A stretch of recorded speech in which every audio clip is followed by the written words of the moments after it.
जी अस्सलाम वालेकुम, मैं वजाहत अली शाह। इस वक्त मेरे साथ ज़हीर बाबर साहब मौजूद है जो कि एक इमिग्रेशन कंसल्टेंट है और कनाडा में इस वक्त ये डील कर रहे हैं। इनका अपना जो कंसल्टिंग ऑफिस है वो जी इमिग्रेशन कंसल्टिंग ऑफिस है जो कि टोरंटो सिटी में वाक़या है। और इसके अलावा इनकी जो वीम एजुकेशन सर्विसेज से रिलेटेड एक कंपनी है जो कि एजुकेशन सर्विसेज लोगों को, स्टूडेंट्स को प्रोवाइड करती है। ये दोनों कंपनीज़ इनकी टोरंटो सिटी में मौजूद है और ये ख़ुद भी कैनेडियन नेशनल है और इस वक्त ये करंटली पाकिस्तान में आए हुए हैं। पाकिस्तान में इनका माशाल्लाह एक लॉन्ग टूर है, एजुकेशन टूर है। अभी ये पेशावर में थे, फिर ये मर्दान आ गए, इस वक्त करंटली ये सवाबी में है, फिर अभी इस्लामाबाद जा रहे हैं, उसके बाद ये लाहौर शिफ्ट जाएंगे, वहाँ पर इनके कुछ क्लाइंट्स हैं, उनके साथ इनकी मीटिंग है, तो फिर ये कनाडा वापस जाएंगे। तो हमने भी सोचा कि क्यों ना इनकी मौजूदगी से हम लोग फ़ायदा उठा लें और वो लोग जो कनाडा जाने के ख्वाहिशमंद हो तो उनके लिए भी इस वीडियो में बहुत सारी चीज़ें हम लोग इनके साथ डिस्कस कर लेंगे। सबसे पहले तो बाबर साहब, आपको पख्तूनों की सरज़मीन पर खुशामदीद कहते हैं। सबसे पहले बेस्ट यही होगा कि आप अपना इंट्रोडक्शन अपने अल्फाज में हमारे ऑडियंस के साथ थोड़ा सा शेयर कर लें। नाम से तो आप अवेयर हैं, ज़हीरुद्दीन बाबर। मैं लाइसेंस्ड इमिग्रेशन कंसल्टेंट हूँ टोरंटो में। बेसिकली ये कैनेडियन ऑर्गेनाइजेशन से हम रजिस्टर्ड हैं और ये प्रॉपर लाइसेंस कंसल्टेंट्स जो होते हैं उनको ज़रूरी होता है कि वहाँ पे वो कनाडा में सर्विसेज देने के लिए लाइसेंस्ड हो। ओके। या तो लॉयर दे सकते हैं या फिर इमिग्रेशन कंसल्टेंट सर्विसेज दे सकते हैं इमिग्रेशन की। तो मेरा बैकग्राउंड बेसिकली, मैं ओरिजिनली पाकिस्तानी हूँ और अल्हम्दुलिल्लाह उसके बाद में फिर गल्फ़ से होते हुए मैं कनाडा चला गया और वहाँ पे अब मैं नेशनल हूँ और मेरी सारी फैमिली, हर चीज़ वहाँ पे है, सारे बिजनेसेस भी वहाँ पे हैं। तो इन जनरल जो है बेसिकली मेरा बैकग्राउंड एचआर प्रोफेशनल था, ह्यूमन रिसोर्सेज, और फिर उसके बाद में स्विच हो गए इमिग्रेशन में।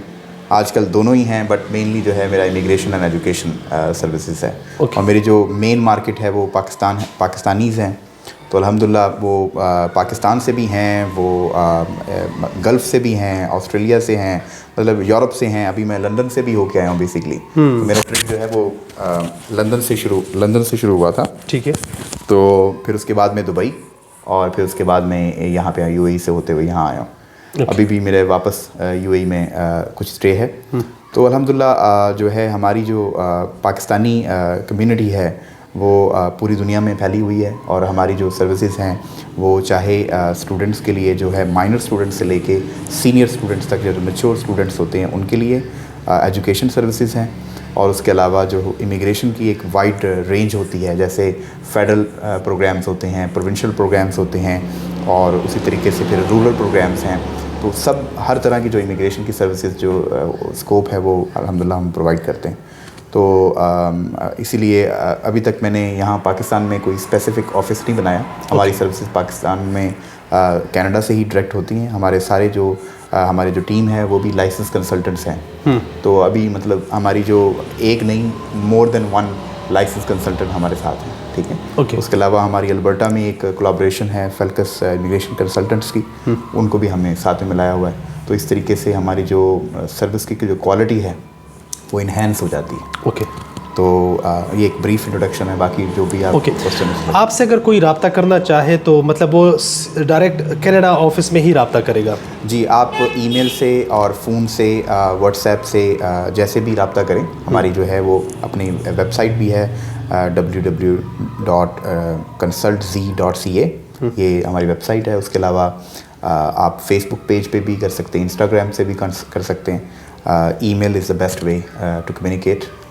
तो यस, अगर कोई विज़िट करना चाहे पर्सनली तो कनाडा में है। और अगर आपसे रब्ता करेगा तो आप चूँकि लाइसेंस्ड हो तो इसका कोई प्रॉपर एक प्रोटोकॉल्स होते हैं, तो वो जो इनिशियल कंसल्टेशन होती है तो उसकी आप कोई चार्जेस वगैरह लेते हैं? जी बिल्कुल। जो हमारी जो वेबसाइट है उसके ऊपर अपॉइंटमेंट की ऑप्शन होती है। ओके। तो आप अपॉइंटमेंट पे क्लिक करके फिर उसके बाद में उसमें ओवरसीज़ वो जो है सेलेक्ट करते हैं, क्योंकि कैनेडियन जो सेलेक्ट करते हैं उनको टैक्स देना होता है। ओके। अगर आप ओवरसीज़ में हैं तो आपको टैक्स नहीं होता, तो इसलिए आप उसमें ओवरसीज़ वाली जो इनिशियल कंसल्टेशन है वो सिलेक्ट करेंगे, उसकी जो है वो सेशन की फ़ीस होती है, तो उसको पे करेंगे। उसके बाद में आपके पास पहले आप स्केड्यूल आएंगे, स्केड्यूल सेलेक्ट करेंगे, फिर उसके बाद में आप फ़ीस पे करेंगे क्रेडिट कार्ड से, और आप जो है वो सिलेक्ट हो जाएगा आपका सेशन मेरे साथ। ओके, तो पाकिस्तानी लोग अगर ये वीडियो देख रहे हो तो उनको कोई आप लोगों की तरफ से कोई रिलैक्सेशन हो सकती है इस चीज़ में? मोस्टली यही लोग आपकी तरफ से ये आपकी तरफ वैसे ये डिमांड बहुत ज़्यादा आएगा कि सर कोई गुंजाइश हो सकती है, हम तो इनिशियल चीज़ें डिस्कस कर रहे हैं ना। हाँ जी, तो कुछ हो सकता है इस तरह? देखें, डेफिनेटली आई अंडरस्टैंड, और पाकिस्तान की जो भी रिसेंट सिचुएशन क्रिएट हुई है, मतलब हम भी पाकिस्तानी हैं दिल से ना जी जी, तो हमारा तो वो रिश्ता है कि हम लोग नहीं चाहते कि लोगों के लिए बर्डन बने। अभी रिसेंटली जो 25 to 30% डेप्रिसिएशन हो गई है जी जी जी, करेंसी की, तो इसलिए ये इसी वीडियो के मतलब है तबस्सुत से थोड़ा मुश्किल हो रहा था मुझे, तो मैं ये ऑफ़र देता हूँ कि हम लोग जो है 50% डिस्काउंट देंगे जो लोग इस वीडियो का रेफरेंस देंगे, और जो आपकी कम्युनिटी से यहाँ से और जो भी इंटरनेशनली जो भी हमें कांटेक्ट कर रहे हैं इस वीडियो से बताएंगे कि हमारा ये सेशन हुआ था। और ये ऑफ़र कब तक होगा? हम अगले 6 महीने एक्सटेंड करेंगे इसको। ओके, 6 महीने। हाँ।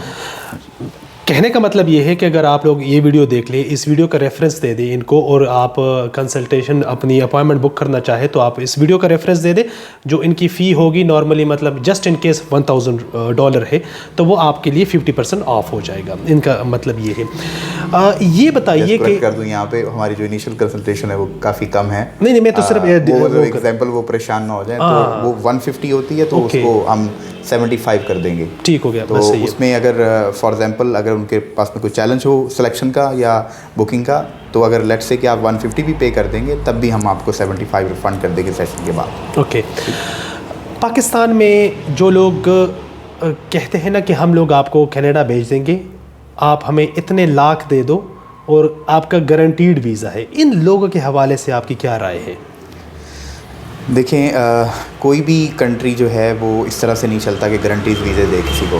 गारंटी नहीं होता, किसी वीज़े की गारंटी नहीं होती। एटलीस्ट कैनेडियन वीज़े की मैं खुल के बता सकता हूँ। सब वीज़े जो होते हैं वो approval of immigration visa officer होते हैं, इसलिए आपके जो प्रोफाइल है वो सब चीज़ें मैटर करती हैं। तो कोई अगर गारंटी दे रहा है तो देयर आर हाई चांसेस कि फ्रॉड हो सकता है, या फिर वो आपसे कुछ अनड्यू एडवांटेज ले रहा है। ओके। जो एक्सप्रेस एंट्री है इस वक्त करंटली जो सबसे ज़्यादा चलने वाला प्रोग्राम है कनाडा का, इसमें अगर कोई एक एप्लीकेंट अप्लाई करना चाहे तो उसके लिए क्या क्या रिक्वायरमेंट होनी चाहिए? इस वक्त जो एक्सप्रेस एंट्री की सिचुएशन है उसमें देखें काफ़ी सारे क्राइटेरिया है, फैक्टर्स हैं जिसमें देखा जाता है। जैसे जो mainly I would encourage people जिनके पास में 1 साल से ऊपर एक्सपीरियंस है ओवरसीज़, यानी यहाँ से पाकिस्तान से या किसी भी कंट्री से, और वो प्रॉपरली डॉक्यूमेंटेड सब है, तो उसमें आपके पास कम से कम 1 साल का एक्सपीरियंस होना चाहिए कॉन्टीन्यूस। उसके अलावा आपके पास में एजुकेशनल लेवल होना चाहिए। अब एजुकेशन जो है वो डिग्री असेसमेंट करवानी पड़ती है वेस्ट भी है, और उसके अलावा ICAS और IQAS और काफ़ी सारी ऑर्गेनाइजेशन है, 3 या 4 मिनिमम ऑर्गेनाइजेशन है। मेडिकल के लिए डिफरेंट ऑर्गेनाइजेशन है, मेडिकल प्रोफेशनल्स के लिए। तो आप एक्सपीरियंस, एजुकेशन, लैंग्वेज प्रोफिशेंसी, जिसे इंग्लिश भी हो सकती है, फ्रेंच भी हो सकती है, और अभी इंग्लिश की प्रोफिशेंसी में PT शायद इंक्लूड हो जाए, अभी तक उसकी खबर चली है, लेकिन उसके बाकी डिटेल्स आने वाली हैं। ओके। तो प्रोफिशेंसी हो गई, एक्सपीरियंस हो गया, एज मैटर करती है। अब जितनी यंग एज होगी, मतलब यंग एज मतलब कितना? अब 18 साल से ऊपर, और 29 साल से कम। हाँ जी, एग्जैक्टली। तो ये जो रेंज है, इसके अंदर जो स्टूडेंट जो होंगे एप्लीकेंट्स, उनकी हाईएस्ट रेटिंग होगी, उनके स्कोर होंगे, तो उनको ज़्यादा चांसेस हैं एक्सेप्टेंस के। अच्छा, कोरोना में एक्सप्रेस एंट्री बंद हुई थी जी, लेकिन PNP फिर भी चल रहा था जी। उसमें हुआ ये था कि एक्सप्रेस एंट्री में आप अपना प्रोफाइल बना सकते थे, लेकिन इनविटेशन बंद हो गए थे। तो उसमें फिर उसके बाद में PNP के वो करते रहे, इनवाइट करते रहे जी। तो यानी उसमें ये होता है कि जब प्रोविंस में किसी बंदे को कोई पर्टिकुलर एम्प्लॉयर या प्रोविंस का अपना प्रोग्राम उनको इनवाइट करते हैं, ठीक है, तो उसे PNP कहते हैं जी, प्रोविंशियल नॉमिनी प्रोग्राम, राइट। तो उस प्रोग्राम से जब वो इनविटेशन आता है, फिर वो अपना प्रोफाइल जब उनका एक्सेप्टेंस हो जाए तो उन्हें नॉमिनेशन सर्टिफिकेट मिल जाता है। उस नॉमिनेशन सर्टिफिकेट से 600 पॉइंट मिलते हैं सीधे। ओके। वो जो 600 पॉइंट जब आपके एक्सप्रेस एंट्री के प्रोफाइल के साथ में अटैच होते हैं तो आपके हाईएस्ट पॉइंट्स बन जाते हैं। आप देखें 600 प्लस लेट्स से 150 भी हों तो तो आपको 750 हो गए तो वो हाँ। और उसके अलावा ये इतने ज़्यादा लोग नहीं होते, ये आप 100 से लेके 500 1000 इतने मैक्सिमम लोग होते हैं एक पूल के अंदर जो मतलब पड़े होते हैं, या फिर मतलब एक ड्रॉ के अंदर इतने होते हैं। तो इसलिए उन्होंने ये देखा था कि उनके पास में कैपेसिटी बहुत रिड्यूस हो गई थी। कोविड-19 के जो सिचुएशन थी, प्रोसेसिंग बड़ी स्लो हो गई थी, कुछ चैलेंजेस थे, एंट्री एग्जिट रूट चेंज हो गए थे और उनकी जो सारी प्लानिंग थी वो डेफर हो गई थी। इसलिए उन्होंने जो है वो सिर्फ पीएनपी और बड़ा वेरी सेलेक्टिव स्ट्रीम्स को कंटिन्यू रखा। और फिर उसके बाद में जब ये सिचुएशन इम्प्रूव हुई है तो अब उन्होंने दोबारा से स्टार्ट कर दिया है। अभी रिसेंटली जो है 490 की रेंज में जो है वो इन्विटेशंस आ रहे हैं, जो कि क्वाइट हाई है। 490 जी 490 की। तो ये पाकिस्तानी लोग कैसे इसको मीट कर सकते हैं? ये तो बहुत ज़्यादा नहीं है वैसे। बहुत ज़्यादा है, हमारे लिए तो 400 भी बहुत ज़्यादा है ना। 400 भी ज़्यादा है। मतलब वो किसी भी कंट्री में यही सिचुएशन होगी, यानी 450 से ऊपर जाना बड़ी बात होती है। इस वक्त करंटली कनाडा की जो सिचुएशन है ना, अगर देखा जाए बाकी मुल्कों के साथ इसकी कंपैरिजन की जाए तो Canada is doing really good now. हमारे लोग अगर कनाडा जाने के ख्वाहिशमंद हो, उनके लिए सबसे आसान रास्ता कौन सा है? विजिट वीज़े का भी एक नाम आया है कि अगर आप उस पर अप्लाई कर ले, वहाँ जाकर आप शिफ्ट हो जाए, वर्क परमिट कहीं से ले लें, तो कौन सा आसान रास्ता है लोगों के लिए यहाँ से निकलने का? देखें, skilled immigration was the best program, used to be the best option. Used to be ना, यस। मतलब एक्सप्रेस एंट्री से पहले तो बहुत ही अच्छा था जी। Like when I went there it was quota system जी, ठीक है।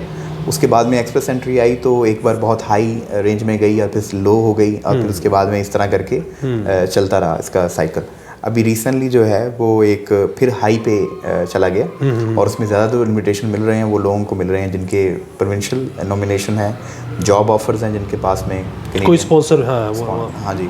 उसके अलावा जो है रिलेटिव्स कनाडा में हैं, फ्रेंच लैंग्वेज की एडवांटेज है जिनको, और फिर उसके अलावा जिनका कनेडियन एक्सपीरियंस है, वर्क एक्सपीरियंस है लोकली, और वो मोस्टली उन्हीं के पास होता है जिनके पास में वर्क परमिट कनाडा का होता है, या फिर उनके पास में कनेडियन मतलब स्टूडेंट्स जो होते हैं उनको एजुकेशनल पॉइंट्स मिले होते हैं। तो बेसिकली अभी जो अगर मैं जनरली देखूं तो गेम सारी जो है विद इन कनाडा की चल रही है। But if you look at the invitation, जहाँ पे 4500 5000 इन्विटेशन आना शुरू हो गए, उससे स्कोर जो है वो डिप करेगा इंशाल्लाह। तो वो डिप करेगा, लेकिन वो 470 जाके रुकेगा, 475 पे रुकेगा, ये पता नहीं है। मेरे पास ऑलरेडी क्लाइंट्स हैं जो इसी रेंज में बैठे हुए हैं। और देखें ये रेंज वो रेंज थी जो आज से पहले इस पे पहुंचना ही बड़ा मसला था, राइट।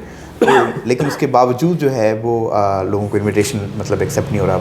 लेकिन उसके ऑल्टरनेटिव भी चीज़ें हैं, जैसे फॉर एग्जांपल अगर आप 450 से लेके 470 की रेंज में हैं तो कोई प्रोविंस भी ले लेता है।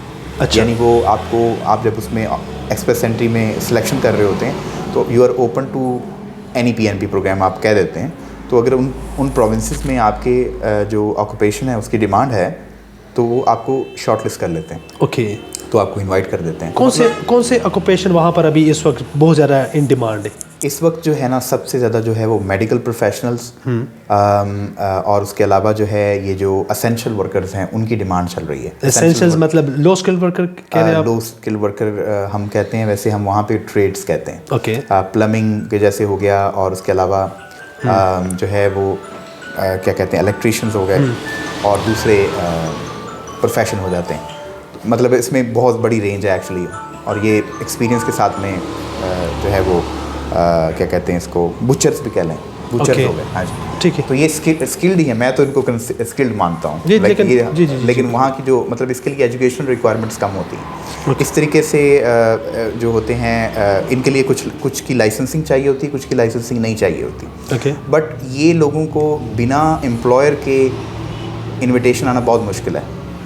ओके। हाँ जी, इनको बेसिकली ज़्यादातर जो है वो एम्प्लॉयर ही जो है वो ले रहे होते हैं बाहर के कंट्रीज से। तो ये एक बहुत लंबी डिस्कशन हो जाएगी, but to be making it short, तो इस वक्त असेंशियल वर्कर्स जो हैं उनकी ट्रकर्स की इनकी डिमांड है। उसके अलावा जो है दूसरी साइड पे मेडिकल प्रोफेशनल, नर्सेज, डॉक्टर्स की डिमांड है। ओके।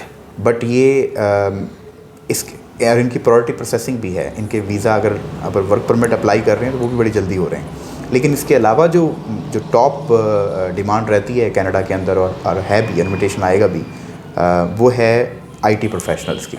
ओके, ठीक। डेवलपर्स हो गए, वेब डेवलपर हो गए, ये जो नेटवर्क स्पेशलिस्ट मतलब होते हैं, स्पेशलिस्ट होते हैं, और सॉफ्टवेयर डेवलपमेंट में बहुत सारी रेंज है मुख्तलिफ़ किस्म की, वो है, तो उनकी डिमांड रहती है। बाकी हर प्रोविंस में अपनी एक रेंज ऑफ रिक्वायरमेंट्स होती हैं, कहीं पे इंजीनियर्स चाहिए होंगे और कहीं पे नहीं चाहिए होंगे। ठीक हो गया, तो इस तरह से भी होता है। सही। लास्ट क्वेश्चन, आइल्स हमारे लोगों के लिए बहुत बड़ा दर्द सर बन चुका है एक किस्म का। अब एक्सप्रेस एंट्री की तो 8777 है ना, आई थिंक।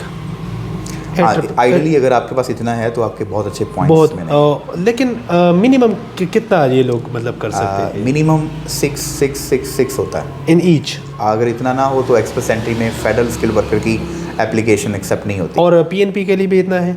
ये पीएनपी के तो डिफरेंट सिनेरियो होता है ना। अच्छा, वो प्राइस टू प्राइस डिपेंड करता है, प्रोफेशन टू प्रोफेशन वाली बात होती है। ओके। तो पीएनपी में ज़रूरी नहीं है आप एक्सप्रेस एंट्री में हो, कुछ ऐसे प्रोविंसेस थे, अब तो वैसे वो they are shifting it to express entry only. अच्छा, ओनली, ओके। लेकिन उसमें वो एक लंबी डिस्कशन है, वो मतलब कंफ्यूजन क्रिएट हो जाएगी। जी, लेकिन ये है कि अगर हम बात कर रहे हैं एक जनरलाइज प्रोग्राम जो इनटेक प्रोग्राम है कनाडा के लिए, एक्सप्रेस एंट्री या मेजर पीएनपी की जो ऑप्शंस हैं उसमें आपके पास 666 होना चाहिए। ओके। तो उसमें फिर आप अगर इतना ना हो तो फिर उसकी आप क्वालिफाई नहीं करते। ओके। आइल्स वैसे कौन सी चेंजेस अभी इसमें रिसेंटली इन्होंने अनाउंस की है, और आपने अभी जिक्र किया था कि इंडिया से वो शुरू होगी, तो वो कौन सी चेंजेस? वो जो डिस्कशन हो रही थी हमारी, वो थी कि सिंगल मॉड्यूल की जो रीटेक ऑप्शन। आसान अल्फाज में कह दे तो मतलब अगर सब में आपका 6 आ गया, एक में रह गया, तो दोबारा जब आप टेस्ट दोगे तो वही एक का ही करोगे अप्लाई। एग्जैक्टली। हाँ। अभी मैं खुद इसकी एग्जांपल हूँ, मैंने भी दिया था पास्ट में। ओके। तो 6.5 आया और दूसरे में 8 आ गया, तीसरे में 8.5 आ गया, ऐसे करके हुआ मेरे साथ। ठीक है। फिर मैंने रीटेक किया तो फिर उसके बाद में मेरा जो है जिसमें 6.5 था वहाँ पे 8 हो गया और दूसरे का 6.5 हो गया, यानी इस तरह से हो जाता है। तो ये अनड्यू पैसे गिने वाली बात है, यानी मेरी एबिलिटी ऑलरेडी इसका मतलब 8 है। हाँ जी। तो वहाँ पे 6.5 हो गया किसी वजह से।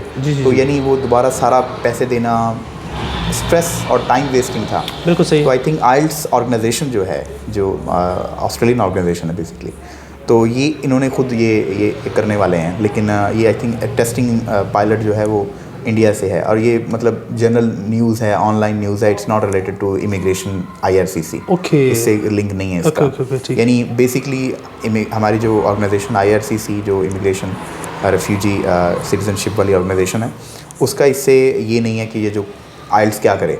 ठीक है। राइट। उनका तो ये है कि आपने स्कोर लेके आए हैं प्रॉपरली, और वो 24 मंथ्स की वैलिडिटी होती है यूजुअली, पास्ट 24 मंथ्स में वैलिड होता है, और वो आपको ले लेंगे। इसके अलावा मैं बता रहा था आपको कि PTE जो है, पीटसन टेस्ट जो है, वो भी पॉसिबली ऐड हो जाएगा इस लिस्ट के अंदर, जहाँ पे अभी आइल्स और सेलपिप एक हमारा कैनेडियन ऑर्गेनाइजेशन है। ठीक है। और उसके अलावा ये PTE भी ऐड हो जाएगा, लेकिन उसकी भी डेट अनाउंस नहीं हुई कि वो किस प्रोग्राम में एक्सेप्टेबल होगा और वो कब होगा, लेकिन एक्सपेक्टेड है ये भी फ्लेक्सिबिलिटी आ जाएगी।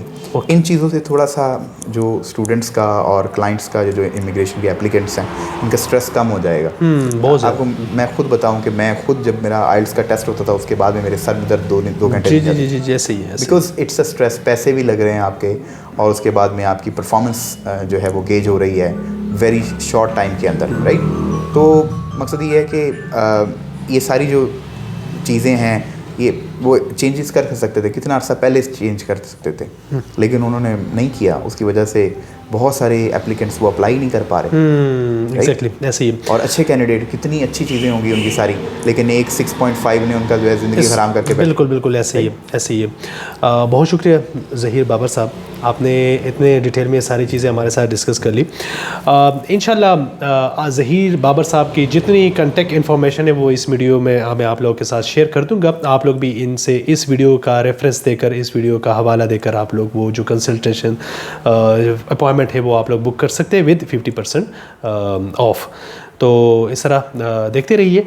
This is Wajahat Ali Shah along with Zaheer Babar signing out. अल्लाह हाफिज़। अल्लाह हाफिज़। Thank you.